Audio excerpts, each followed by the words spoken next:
G'day, church family. It's Tuesday, the 7th of April. Prayer. Lots of mentions about prayer today in the news, in our WhatsApp groups. Someone mentioned that our ex-Prime Minister, Theresa May, said she's been praying for Boris Johnson, our Prime Minister.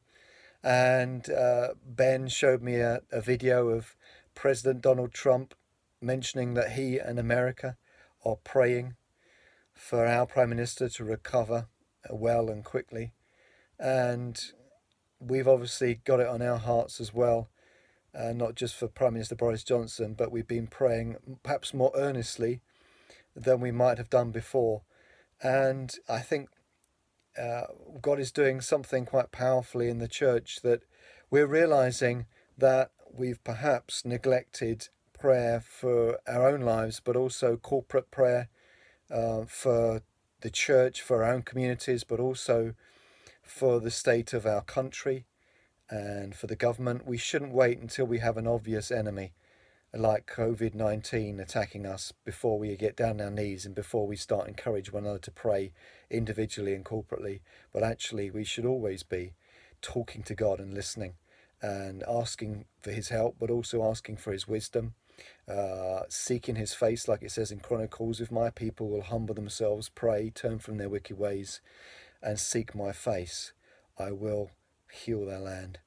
And so perhaps we're being developed or redeveloped or resculpted into a church that really knows what it means to seek God's face, his presence, healing power, and all that comes with his face.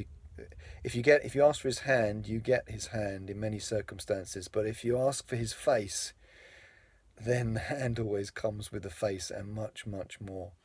And did you know that yesterday, Monday, your lovely ministry team at the Green set themselves apart to pray, and some of them fasted as well, to seek the Lord, particularly around the book and the story of Nehemiah. Now, if you don't know Nehemiah, Nehemiah was an Israelite, but he was actually in Persia. He was the king's cupbearer, a servant in Persia. He would have been perhaps one of the Israelites or a descendant of the Israelites that were taken into exile by Persia. And at some point in Nehemiah's life, he gets word that the remnant, those that were left behind in Jerusalem, the people that really the king wasn't bothered about taking with him, he would leave some people, whoever the conquering king was, they'd leave some people behind just to tend the flocks and to take care of the land so it didn't go to waste. And Nehemiah hears that the remnant have let the city of Jerusalem fall into absolute ruin. The bricks have tumbled down, it's been burnt, and this news breaks Nehemiah's heart. And I like the way Nehemiah goes before the king, as usual, to serve him his drinks. And Nehemiah sees there's something different. The king sees something's different in Nehemiah. And he asks him what the problem was, and Nehemiah shared. And then the king said, "And what do you want to do?" I may be surprised, Nehemiah said, "I prayed." When the king asked me, I prayed. And then I said, "I want to go back to my people." So even Nehemiah's a praying man. Even in a split second in a conversation, he stops and pauses for prayer. And then what happens is Nehemiah fasts and prays.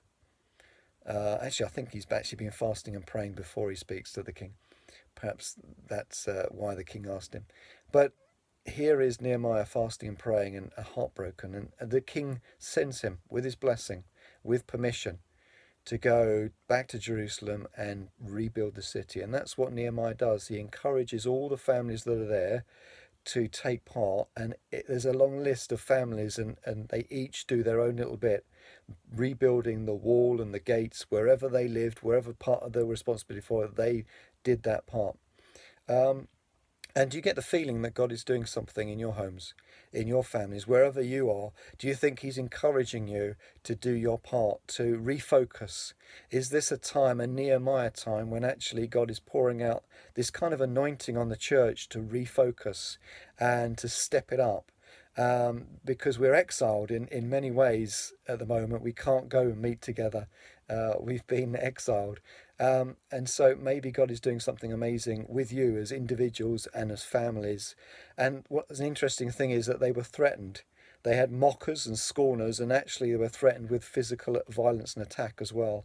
And so what they did was they learnt to work with holding weapons at the same time. And also, half of the people then stopped and prayed during the work shift, and the other half were working. So there was always people praying for those working, and even the workers had weapons ready to fight just in case. And so maybe God is doing something amazing in our midst, that in this exile moment, he is preparing us to be ready to pray and to work at the same time, so that when he gathers us back together as a church and we commence our ministries and the city is rebuilt, that we would actually be a people that are prepared and able to pray more earnestly, more regularly, and to seek him and for him to do amazing things in our midst. I'm running out of time now, so I'll continue this tomorrow. But God bless you, and enjoy God shaping you and your families ready for what lies in store when we return together as one big family, the city on a hill. God bless you all. Bye-bye.